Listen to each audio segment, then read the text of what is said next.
NRL Round 18, the New Zealand Warriors coming up just short against the Bulldogs. Let's take a look how this played out.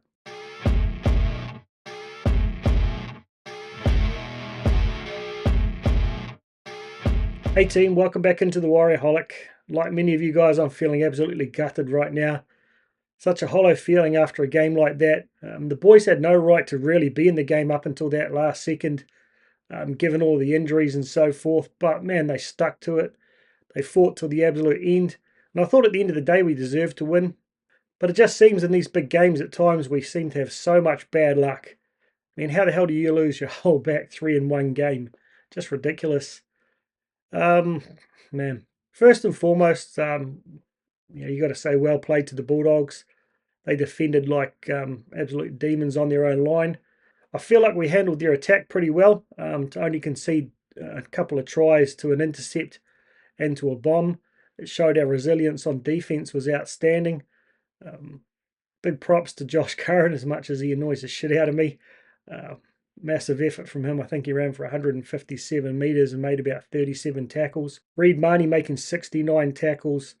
Matt Burton kicking for 650 metres. I thought we did a great job of controlling Critter, Kickow and Burton in general play. In fact, I thought, we really managed to play Crichton out of the game. He didn't have a significant impact on it at all. Hard to tackle at times, but Burton's kicking, I think, was the difference in the end. And it's hard to keep them pinned down in their end of the field when you've got a guy who can kick that far. We knew it was going to come, but shit. To our boys, all credit to them. Shit, they fought to the end. You couldn't accuse anyone of not putting in their, 120% effort. But such a hollow feeling, man. That 2 points just disappears. I don't say this often, but fuck you to the bunker. That hit on Tamati Martin, late, high, careless. The guy gets charged. He's going to miss at least a week. We don't even get a penalty, and they had the chance to go back and review that. It's just not good enough. Absolutely ruined the game for me, seeing that happen. A lot of people frustrated about the Kicko shot on Lussick. I don't think it was a shoulders charge. His arm was coming around, but that hit to Tamati's face. It was so obvious. People get sent off for that so often these days, and to not even get a penalty. We get that penalty and that guy gets 10 in the bin like he deserved. We win the game, and it's 2 points. It makes a massive difference, but what can you do now but sit back and kind of appreciate the positives we can take out of that game? 13 to 12. Man. Again, we won most of the stats. I'll go quickly through these, but shit, it's annoying to keep winning the stats but not winning the score.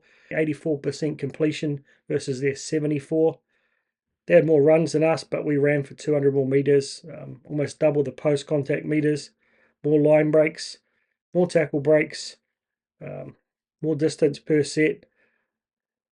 Kick return metres, 175 metres versus 150. Offloads though, 12 for them and 8 for us. I felt like we could have gone for a couple more. We held on to them. I suppose it's just trying to respect the ball after that loss a couple of weeks ago. But sometimes you're just going to throw them when you're trying to chase a game.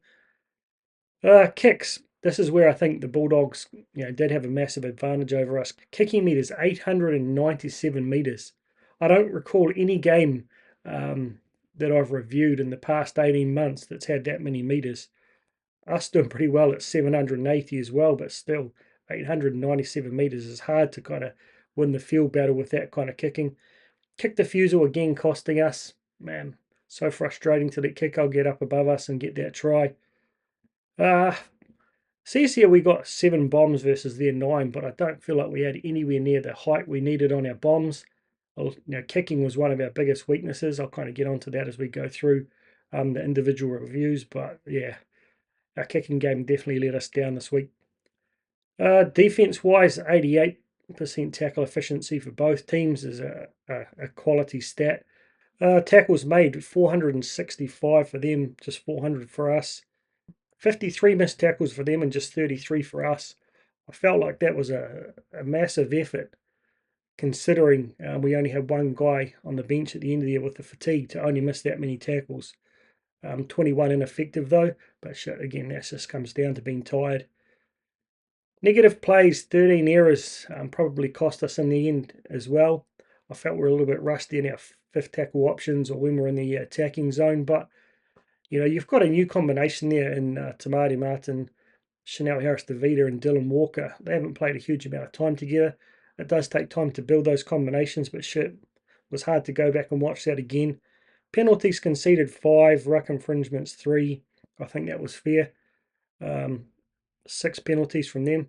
Probably could have given them a couple more, but I did like the fact the ref let a lot of stuff go. We could have got penalised more than we did, holding down the ruck from both teams, but I just felt he turned into a complete pussy at the end, not prepared to blow anything and be the centre stage of giving away, what could potentially be a win to the other team. So I got too afraid to call them, and so did the bunker.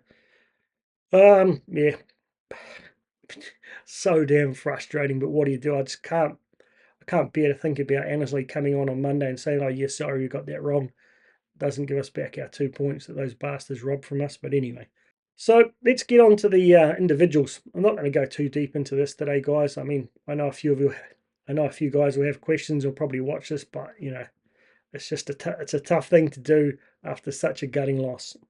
Chance, he injured his calf in about the 34th minute, played on for 5 minutes. Nothing official yet, but a good mate Snakeout there is a professional calf strainer. He reckons if it's quite painful to walk on, you're looking at 3 to 6 weeks. So a lot of fans, will get what they asked for now, calling for him to be dropped and Tane Tuolpiki to come in, claiming he was past his best. Complete bullshit if you ask me, but they'll get what they wish for now. I'm really curious to see if they bring Tane in and put RTS onto the wing. But 8 runs, 76 metres, 24 post-contact metres for his limited time out there. No tackle breaks, 1 tackle, 1 ineffective and no errors. So he was playing solid as. I felt like our back three was really dominating. They would have been the difference had we been able to play with them at full fitness for 80 minutes. But shit, get well soon, brother.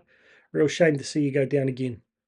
Dallin Watene a Lesniak, just lasting 47 minutes before he went off with his HIA, which I think was, it's something that they had to do. I know it was frustrating for him. You could see him on the sideline there, seemed to be clear-headed, but he was out cold. So 11-day stand down, he should be good to go for our next game, though, with the bye coming up.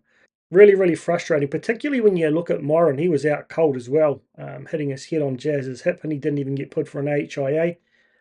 He was out cold as well, looking at the stars, so he should have been a Category 1 as well, but again, inconsistencies. 12 runs, 107 metres in 47 minutes, man. 27 post-contact, 1 try, 1 line break, 3 tackle breaks, 3 tackles, none missed by the big fella this week, and 1 error. I thought he was playing really, really well. He was having a massive impact, running it out of that corner they kept kicking him to. The 1-2 punch with him and Montoya. Really, really frustrating, but he'll be back. And RTS playing 88 minutes, 25 runs, 269 metres, 106 metres post contact, 1 try assist, 2 line break assists, 5 tackle breaks, 7 tackles, 1 ineffective tackle, 2 errors, and 3 handling errors.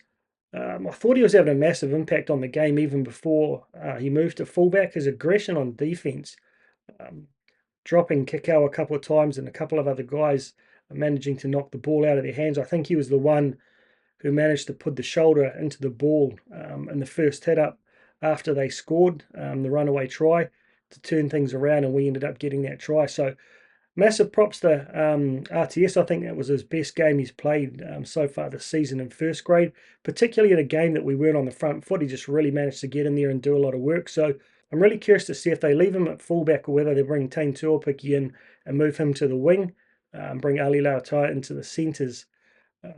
He played really well in Cup and a losing side. Yeah, but best game of the year for RTS for me. Well done, brother. Adam Pompey, I thought he had an outstanding game as well, having to go to the unfamiliar position of right wing there for a while, playing 88 minutes, 14 runs, 110 metres, 41 post-contact metres, 2 from 3 conversions. Man, it was such a shame he couldn't nail that one from the right-hand touchline. 5 tackle breaks, good to see from him. He doesn't make a lot of tackle breaks. 8 tackles, 2 missed, 1 ineffective tackle, and 1 handling error. I thought he was just really solid. Didn't get burned at all on the wing, and they've got some pretty good pace out on those wings. I thought he just really stepped up and showed his maturity. So it's good to see. You don't see too many fans jump out and praise him when he has these solid games like this. Just too quick to give him shit when he has a bad one, but showing his value well and truly there. And Marcelo Montoya, just 63 minutes from him. Lasted about 15 minutes or so with that groin injury. No idea how long that one will be. A mate of mine caught up with the boys after the game and said he was walking around okay, but groins are really unpredictable.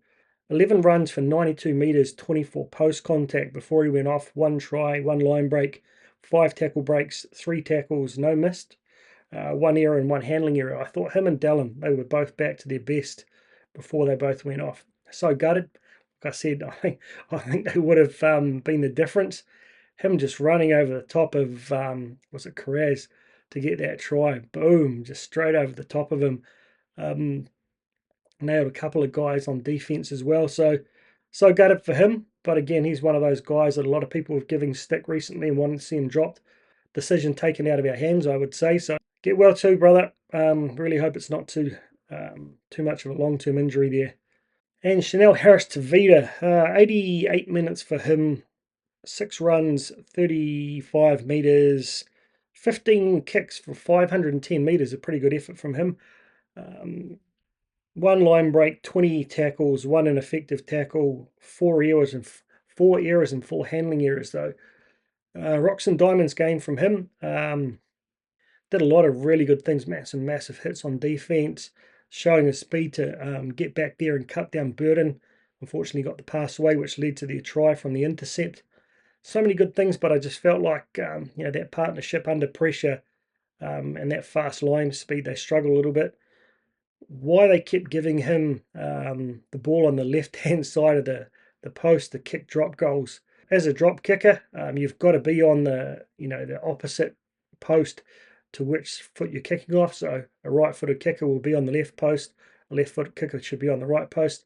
He was on the wrong side there. It makes it really difficult with the angle. Overall, I thought he played solid, but shit, we just seem to really struggle with our fifth tackle options and getting our guys into shape, particularly after we lost the back three. And that's understandable with all those new combinations and guys out of position. But he'll learn from this. People are getting all pissy at him and Tamati Martin. How many games have they played together, particularly with Dylan Walker? Give the boys time to get those combinations going. They'll learn from that. They'll never play the same way again in Golden Point. They're too smarter players to learn from that. So still proud of his effort, though. I hope he continues to get the fan support and does continue to progress throughout the rest of the season.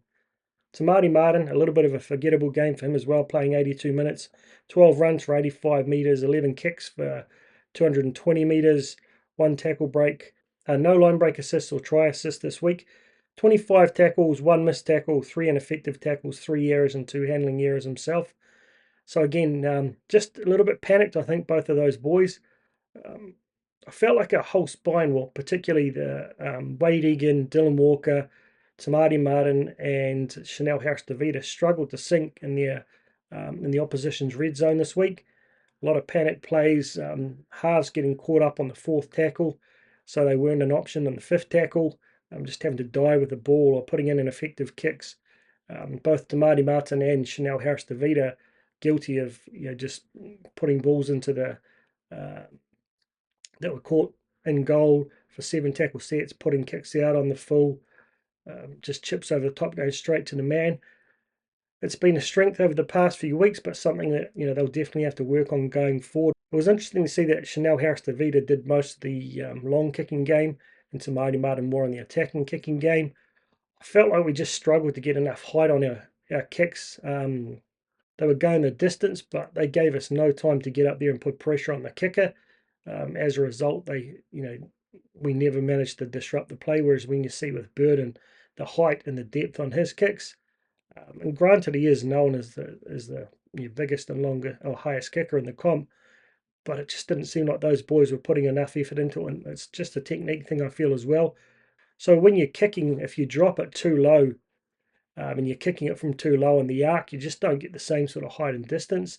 They need to hold the ball a little bit higher and kick it a little bit higher up on the arc and really kick through. They just seem to be chipping at some stages. So frustrating, I know, but again, still plenty of good signs there that you've got to invest in these two guys going forward. All the shit SJ got over the past few weeks. If he's out there, you've got to think that we probably won that game. If he was in any kind of decent fitness, he would have kicked the goal. He would have had us more coordinated in the red zone. But shit, I'm not just going to put it on those two guys. There are a lot of factors that lost us that game in the end, but they'll get better. I'm sure they will. Adam Whanua Blake, I thought overall he played pretty well. 67 minutes, 20 runs, 219 metres, 94 post contact, 5 tackle breaks and offload, 27 tackles, 1 ineffective tackle, none missed, and 2 handling errors. Overall, I thought he showed a good attitude as far as his contribution goes, but hearing from guys at the ground that he was constantly like screaming and paying out his teammates every time they made a mistake, I get the frustration, the competitiveness, but man, it doesn't help in a situation like that. Yeah, not much more I can say, but yeah, good to see like he really fought to the end, seemed to take it to the opposition and showed what he's capable of when his heart and his head are in the right place. Wade Egan, I thought he had a relatively good performance. 88 minutes was a huge effort to play in the middle. 9 runs for 57 metres, 16 post contact. It, again, just doesn't manage to link up with guys around him. I still don't know if it's the guy's just not reading that he's going to go and go with him when no one had the energy to, but of those 9 runs, he didn't manage to offload once, I don't think. 1 tackle break, 55 tackles, 6 missed, 2 ineffective tackles, and no errors. I just felt like his pass was lacking a little bit at times. Just above the head, up around the shoulders. That meant that our guys lacked that half of a second of time to do something with. It's just something that hasn't really been as crisp as last year. Don't know what it is, whether it's a fatigue factor, I don't know. But yeah, not a bad game overall. Mitch Barnett, man, he would have been my man of the match. 82 minutes with just 1 short stint on the bench. 24 runs, 226 metres, 89 post contact, 1 try assist, 1 line break assist. 5 tackle breaks, 5 offloads, 54 tackles, 2 missed, and 1 handling error. Man, he's just such a machine. The hands when he went into left edge to set up Montoya, it was a really good run that actually to see Harris DeVita run as the dummy runner and the ball going straight to him. Now, obviously, it means the wing is going to have to come in and try and put a body in front of a prop out on an edge there. Manages to put Montoya away. Just such an all-round professional. I heard a few people sort of calling out the on-field leadership, but shit, I think he did a great job at captain. I think he just led from the front, and the dysfunction is more to do with their leadership in the halves, and the halves like really taking control of the ball rather than the captain being able to control that. But yeah, nothing more I could ask from Mitch. Maratani Akore, he had a pretty good game too. 73 minutes, 10 runs, 71 metres, 29 post contact. I felt like we could have got a few more runs out of him. 2 tackle breaks, 31 tackles, 4 missed tackles, 3 ineffective tackles, 1 error and 1 handling error. I just feel like we're struggling to get him the ball running the right line to hit an inside shoulder or into a gap. He seems to be running straight into the opposition and effectively like taking hit up runs rather than running through holes. 73 minutes, like I said, I would have expected a couple more runs, having only made 31 tackles, but he was getting across, all over the field, covering both sides there, so it's hard to be too critical. And I thought the fact that Kiko had a pretty quiet game has to have a lot to do with how well Marata Niakore controlled him there. Kurt Capewell, I thought this was a much better game from him. 88 minutes, man. Only in his 3rd or 4th game back. 122 metres, 45 post contact. I just felt like he ran with a lot more aggression, hit with a lot more aggression this week. 1 line break, 4 tackle breaks, 1 offload, 33 tackles, 3 missed, 2 ineffective tackles, 2 handling errors.